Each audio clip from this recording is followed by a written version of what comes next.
Hi, Janet Perez here with the Painted Saguaro, and I'm here today with Paint Couture to show you how I created a beautiful French country piece on this little Bombay that I picked up at a local auction.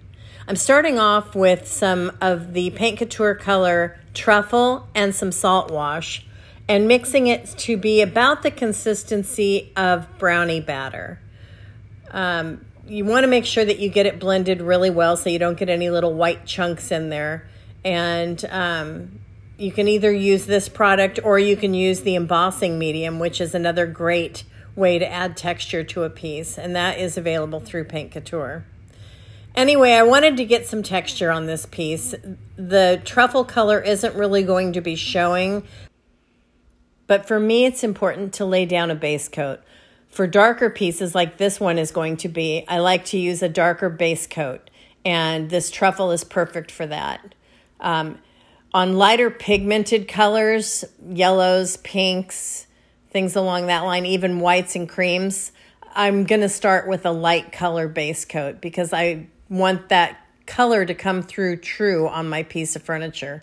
And I just feel that putting down a base coat of another paint color underneath it really helps, especially if you're going to be blending on a piece like I plan on doing with this one. You don't have to blend and then re-blend over it because you're going to get much better coverage laying paint over paint. So you don't need to worry about having holidays or missed spots on your piece when you're blending. It helps a lot, trust me. So I'm almost done with the front of this, and then I'm going to turn it and work on the side of it, and then we're going to move on to the next step. So here I am finishing up the side of this piece. The other side has been painted already. I'm kind of touching up areas where I might have little holidays. And as you can see, I had exactly enough paint to finish this piece.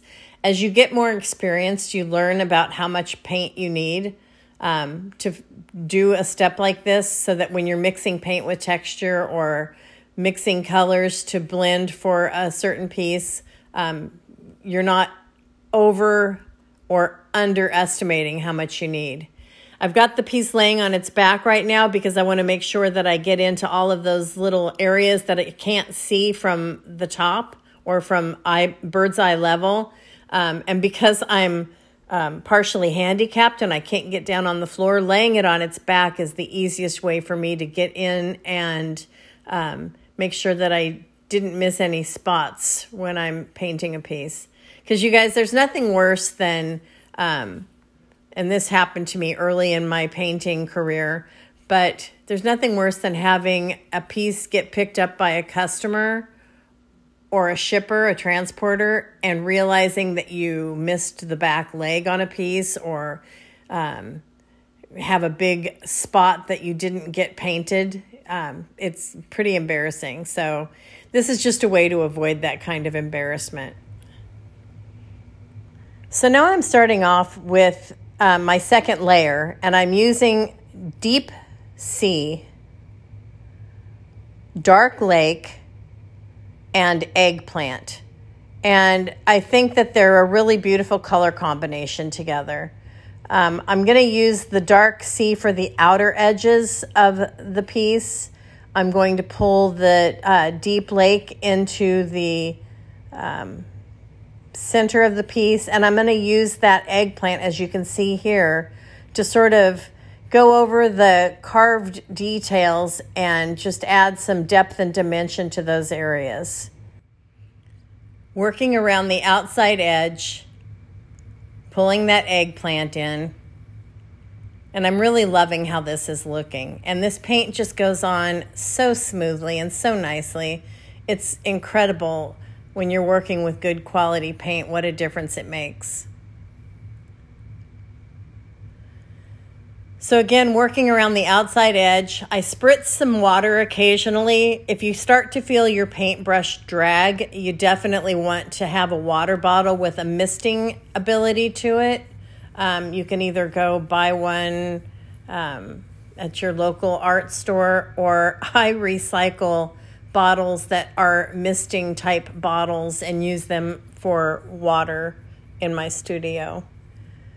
So you can see how that purple, and it's not going to be this predominant when the piece is finished, but that purple just kind of brings interest into that detail. And here is the dark lake, which is probably my favorite blue so far that I've discovered through Paint Couture. It's such a pretty soft blue, and it just glides on like butter. So in blending, you want to push and pull the paint. And like I'm doing here, I'm doing cross hatching, I'm doing some circular motion. I am just working the paint until I get the blend that I'm looking for. And now I'm putting it upright so I can do that top drawer. And you guys, I apologize. I did that top drawer. I did a little raised stencil. I used some texture medium from Paint Couture and a stencil that I had, and I just wanted to do a raised stencil on there. So, I forgot to get it on camera, so my apologies. But here I am. I'm continuing to work that blend out a little bit. It's not going to be a piece that is super important to make sure that the blend is perfect because of the things that I'm going to be doing to this piece in a little bit, but I want to make sure that the blend is cohesive. So I'm pretty happy with how this looks. So now I'm going to bring in some Tuscan Sun, which is a really happy yellow, and I love yellow and blue together. And I'm just working that into the center of this piece. You kind of want to simulate, when you're doing furniture artistry, you want to simulate light and dark and shadows and recesses and all that kind of good stuff. And so this sunny yellow is going to make that bowed front of this piece kind of pop out a little bit more. And again, this isn't going to be extremely noticeable when the piece is done because of what I plan on doing, but I'm just blending that in. And again, I'm using a chippy brush. I'm using 3 different brushes here, guys. I'm using the chippy brush with the deep sea. I'm using a chippy brush with the dark lake, and then I'm using a chippy brush with the yellow. And I also have the Paint Couture brush, which if you haven't tried one of those, boy, you need to get one because they're just so great. They hold the perfect amount of paint and they're just beautiful. So I'm using that brush here for the eggplant to go over that to create sort of an orangey, pinky yellow color. Again, just kind of working that into the center of this blend. And you just keep working it until you're happy with it.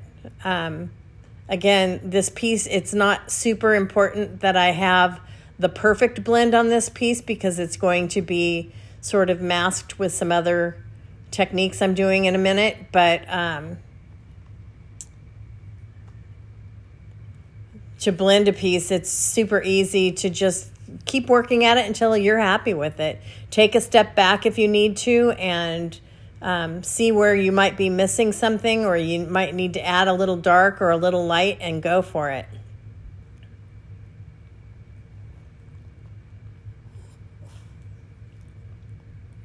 Adding a little more of the Tuscan Sun here just to get that blend the way I want it. And when you feel it's right, it's done. So I'm sort of using a dry brush technique here to go over those detailed areas and also to kind of drag out the blend a little bit better. And then I'm adding a little more of the eggplant in there just to kind of pull that back out because I don't want to hide it. And sometimes you can overwork the paint and hide some of the things you've done. So then you need to go back and layer some more, which all just adds more interest to your piece when you're done. I mean, it really does. The more layers you lay down, and I'm not using a huge amount of paint. There's hardly any paint on my brush here, you guys. You can make your paint go a really long way if you need to, just by simply using it sparingly. The Paint Couture paints are so well pigmented that a little goes a long way. Working on the side of this piece here, again, you can see that detail and how I'm pulling that eggplant purple into it to give a little more interest and dimension to it. And just continually working at it. Now you can see I've got that blend pretty much where I want it. I'm working on that top drawer up there, and I'm sorry you can't really see it because I didn't record this in the right format, unfortunately. And then I'm taking some of that eggplant color and sort of going along the edge to give some highlight to the edges too, to tie that color from below up on top. It just ties it all together. So now I'm going to turn the piece to the side so you can see how I finished that, because that's probably one of the most common questions I get. So I'm starting off basically exactly the same as I did on the front, pulling in the dark sea on the outside edges and getting the whole frame built up around my blend. And that's kind of how you want to look at it as a frame. You want your outside area typically to be darker, but if you want it to be lighter, you can do that too, and then go darker towards the center. I guess it's entirely up to you as the artist. But spritzing with a little bit of water, because when you're painting over another paint, your paintbrush will drag a little bit more. And then I'm going to add in the deep lake color. And that deep lake color is just going to go smack dab in the middle there in the center of that quote-unquote frame. And I'm going to do the same type of blend as I did on the front, where you're just working back and forth, kind of cross-hatching up and down. You're pulling the dark into the light and the light into the dark. And then I'm also pulling in that eggplant on the side and down on the feet and along the top edge like I did along the front to make sure that it's all cohesive looking. And then I'm going to pull in some of that eggplant again from the bottom up, because I want it to have the illusion of a shadow down there with light hitting the top corner by pulling that Tuscan sun in from the top left. And then blending it all in the same darn way, just using your brush and working the paints gently together, spritzing if you need to, and just working that blend until you get there. So now we're pretty much done with the primary paint on this piece, and we're going to move on to the next step. So I start off by laying the piece on its back, and I grabbed that Harlequin stencil and that transfer because it gave me a really cool French country vibe, which is what I'm looking for. And I've grabbed my Peony color by Paint Couture along with my Eggplant, and I'm just mixing a little bit of both colors together so that I have a softer pinky eggplant color for this stencil for the front of this piece. And I want to make sure that I hold the stencil down with one hand while I dab and stipple the paint onto this, over this stencil onto the furniture. And I'm doing it very sporadically, intentionally. I don't want full coverage. I don't want it heavy. I want it to be aged in appearance and kind of faded in spots, so that it's not like super pronounced. So you'll see how that comes out in just a second. And I just love this stencil. I mean, it works so great. But you can see how it's real sporadic, and you know, not every square or every diamond has full paint coverage. I did get a little heavy-handed with the paint on my stencil brush because I couldn't offload it well holding the stencil with one hand. So I just spritzed a little vinegar water on a rag and wiped it back, and that got rid of that excess paint. So I'm going to continue stenciling the whole front of this, the drawers, and then we'll be ready for the next step. And if your stencil shifts a little bit, I mean, honestly, you should probably tape it down, or you can even use spray adhesive. You want to use the Easy Tack spray adhesive if you do use spray adhesive. But I've found that you can get some residual tack spray on your piece if you use that stuff. So I'm not a huge fan of it. I use it when I have to on a piece, but on a piece like this where I'm laying it on its back, I really try to avoid that. So again, it's perfect. It's splotchy looking. It's not perfect. It's not uniform. Exactly how I wanted this stencil to appear. So I'm wiping it down a little bit, and then I'm grabbing some 220 grit sandpaper and just lightly going over it to even distress it and soften it up a little bit more. And once I wipe the sanding dust off, I'm going to put a top coat on it, and now it's time to add the stencil. So this stencil I just lay on there. I make sure that I get it as centered as possible. Once you lay it down, it's down, guys. So you don't want to mess with it once you've got it down on there. So using my transfer tool, I'm just going to apply pressure to the entire piece, get the transfer adhered to the front of this piece, and if you can get an air bubble in there or something to kind of work the sheet away from the transfer itself, that makes it so much easier. Because once you see it go opaque, that's when you know that the transfer is laid down on the furniture and not going to lift with the sheet when you lift the sheet up. So I just continue to rub the transfer onto the front of this piece until I get it completely on and secure. So now that that part is done, I rub over it with my hand to make sure it's laid down and securely on there. And then I use a razor blade to cut between the drawers so that it doesn't tear. Again, I'm going to rub over it just a little bit just to make sure that it's down securely. And then I use a sanding sponge or a abrasive pad just to kind of get all the loose bits and ends off and to kind of distress it a little bit. But you can see that hint of the Tuscan sun and the eggplant beneath those roosters and chicken, and I love it. So next I'm going to be grabbing my Paint Couture Clear Glazing Base along with the color Espresso and mixing those together to create a nice glaze to go over this. And I'm going to go over pretty much the entire piece with this glaze. So I mix a ratio of about 1 part paint to 2 parts glaze. And you don't need a whole lot because it goes a long way, so maybe 1/4 cup of glaze at the most.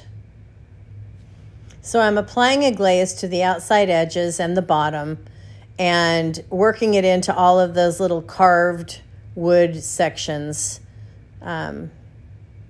And again, you guys, I apologize. I did not have my camera set at the right ratio. But you'll be able to see it all here pretty soon. So once I get that paint into those carved areas, I'm going to take a fiber cloth and just wipe it back. I want to be gentle with the wiping back because I don't want to wipe it out of the recessed areas. I just want to wipe the surface. So you can see I'm not rubbing it hard. I'm just taking a swipe straight down.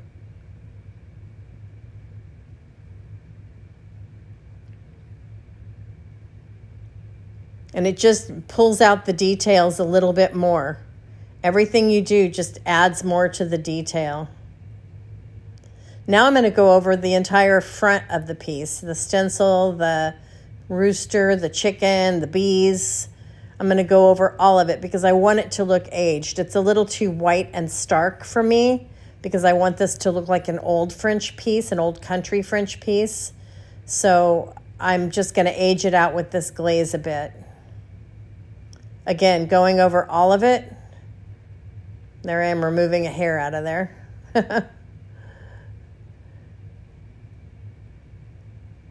And making sure that I get it pretty good coverage because I want to make sure that that glaze kind of picks up everywhere. And you want to let it sit for a second or two, but not too long because you don't want it to dry. And then you want to wipe it back. And you can see how it's just given it the slightest edge of age to it without making it look dirty.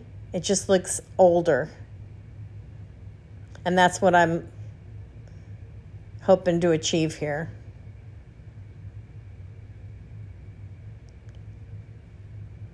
Now, once you apply the glaze, you really don't need to put another top coat on over that. I often do, but the glaze in itself will act as a top coat for you. So once I have that glaze applied to the piece, I go in and I do some detail work, and I'll share how I do the detail work at another time, but I let the glaze cure and then I add some pigment powders, and the pigment powders would be a video in itself, so I didn't want to show those too intently here.